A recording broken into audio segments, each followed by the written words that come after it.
और हम देखें दुनिया में किसी देश में अगर एक ओलंपिक समिट होता है, पूरी दुनिया में उस देश का प्रोफाइल एकदम से बदल जाता है। आज के विश्व में इन चीजों का महात्म्य बहुत बड़ा हो गया है और देश का प्रोफाइल भी बहुत मायने रखता है। और ऐसी ही व्यवस्थाएं हैं जो कुछ न कुछ उसमें वैल्यू एडिशन करती है। लेकिन हमारे देश में कुछ अलग सोच के लोग भी हैं। नकारात्मक सोच वालों की कोई कमी तो है नहीं हमारे यहां।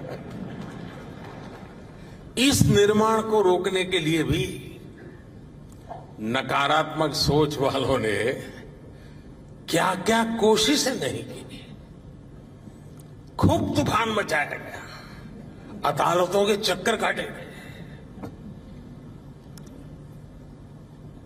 लेकिन जहां सत्य होता है वहां ईश्वर भी होता है।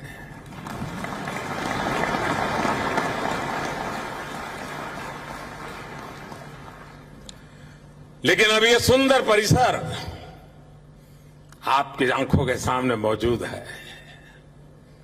दरअसल कुछ लोगों की फितरत होती है हर अच्छे काम को रोकने की, टोकने की।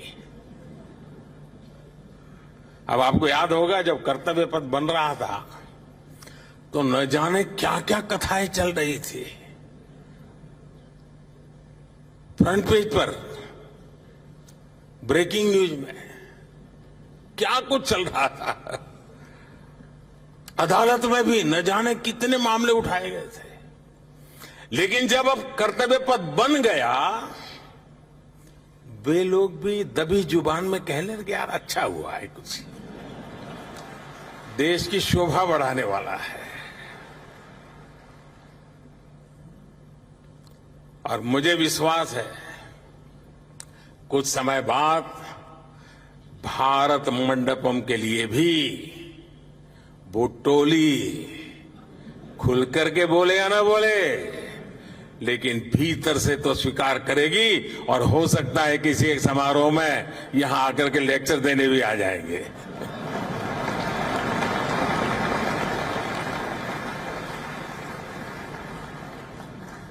फ्रेंड्स, कोई भी देश हो, कोई भी समाज हो, वह टुकड़ों में सोचकर, टुकड़ों में काम करके आगे नहीं बढ़ सकता।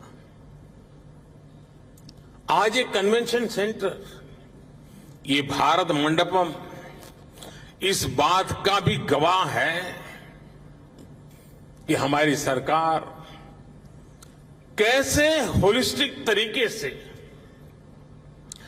बहुत दूर की सोचकर काम कर रही है।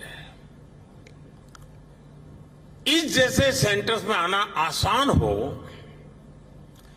देश विदेश की बड़ी बड़ी कंपनियां यहां आ सके, इसलिए आज भारत 160 से ज्यादा देशों को ई कॉन्फ्रेंस वीजा भी की सुविधा दे रहा है। यानी सिर्फ ये बनाया ऐसा नहीं है, पूरी सप्लाई चेन, सिस्टम चेन, उसकी व्यवस्था की है। 2014 में दिल्ली एयरपोर्ट की कैपेसिटी भी सालाना करीब 5 करोड़ यात्रियों को हैंडल करने की थी। आज ये भी बढ़कर सालाना 7.5 करोड़ पैसेंजर हो चुकी है। टर्मिनल 2 और चौथा रनवे भी शुरू हो चुका है। ग्रेटर नोएडा के जेवर में इंटरनेशनल एयरपोर्ट शुरू होने के बाद इसे और शक्ति मिलेगी। बीते वर्षों में दिल्ली एनसीआर में हॉस्पिटैलिटी इंडस्ट्री, होटल इंडस्ट्री का भी काफी विस्तार हुआ है। यानी कॉन्फ्रेंस टूरिज्म के लिए एक पूरा इकोसिस्टम बनाने का हमने बिल्कुल प्लान वे में प्रयास किया है। साथियों, इसके अलावा भी यहां राजधानी दिल्ली में भी बीते वर्षों में जो निर्माण हुए हैं वो देश का गौरव बढ़ा रहे हैं। कौन भारतीय होगा जिसका सर देश की नई संसद देख करके ऊंचा नहीं होगा।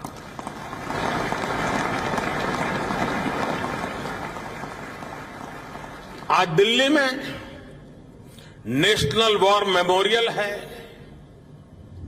पुलिस मेमोरियल है, बाबा साहब आंबेडकर मेमोरियल है। आज कर्तव्य पथ के आसपास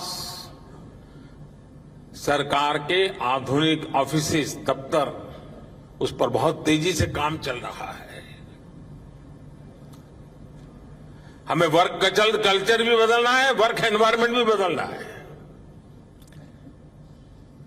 आप सबने देखा होगा प्राइम मिनिस्टर्स म्यूजियम से आज नई पीढ़ी को देश के सभी पूर्व प्रधानमंत्रियों के बारे में वहां जानने का मौका मिल रहा है।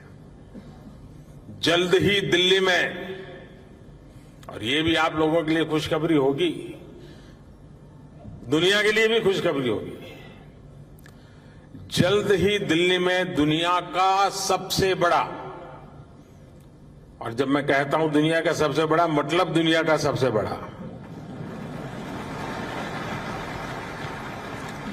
दुनिया का सबसे बड़ा म्यूजियम युगे युगीन भारत भी बनने जा रहा है।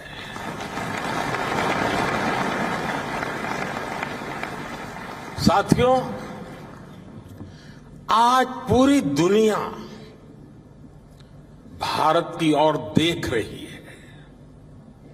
भारत आज वो हासिल कर रहा है जो पहले अकल्पनीय था, कोई सोच भी नहीं सकता था। विकसित होने के लिए हमें बड़ा सोचना ही होगा, बड़े लक्ष्य हासिल करने ही होंगे।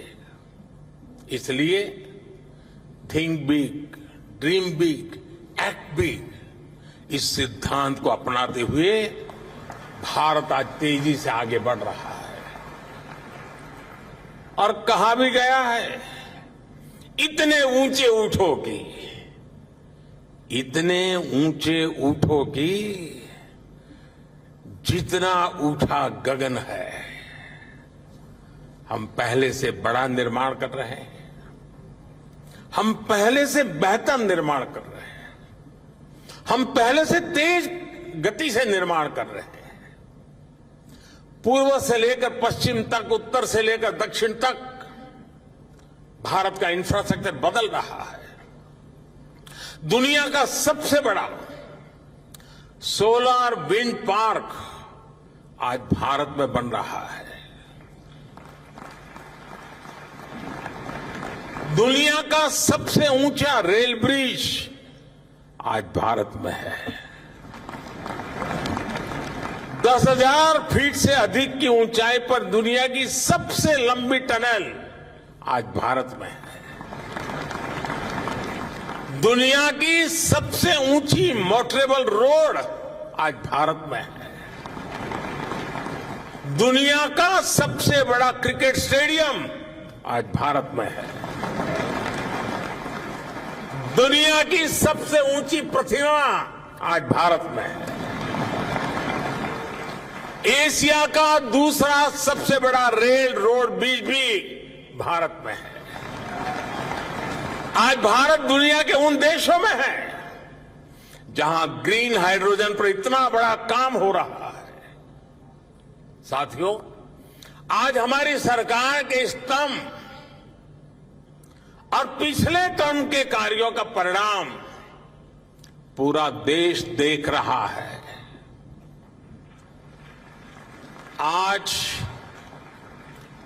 देश का विश्वास पक्का हो गया है कि अब भारत की विकास यात्रा रुकने वाली नहीं है।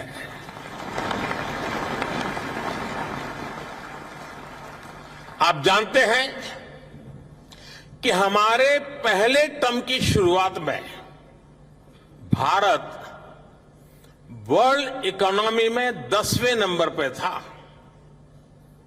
जब मुझे आप लोगों ने काम दिया तो हम अब 10 नंबर ही थे।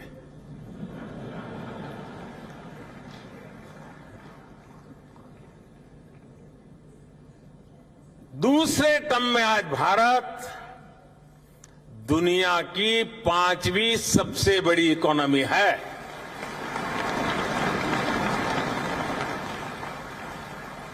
और ये ट्रैक रिकॉर्ड के आधार पर, बातों बातों में नहीं, ट्रैक रिकॉर्ड के आधार पर मैं कह रहा हूं, मैं देश को ये भी विश्वास दिलाऊंगा कि तीसरे टर्म में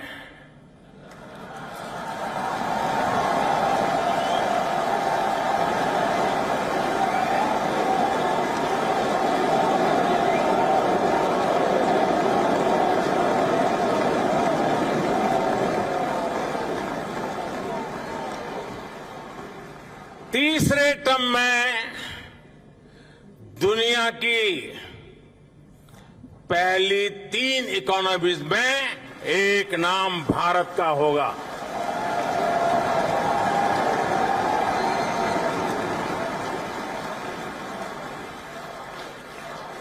यानी तीसरे टर्म में पहली 3 इकोनॉमी में गर्व के साथ हिंदुस्तान खड़ा होगा। दोस्तों,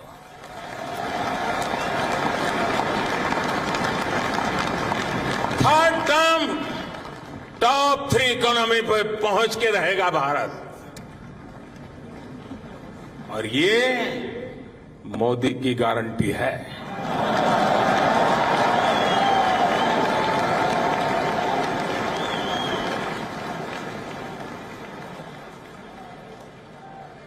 मैं देशवासियों को ये भी विश्वास दिलाऊंगा कि 2024 के बाद हमारे तीसरे टर्म में देश की विकास यात्रा और तेजी से बढ़ेगी।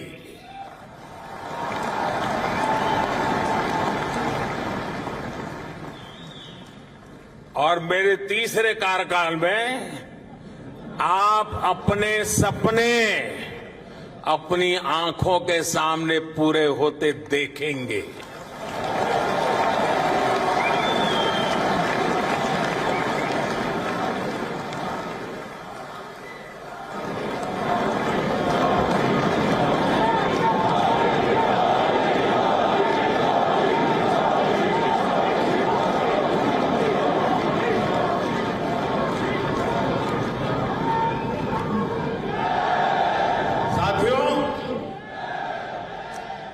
आज भारत में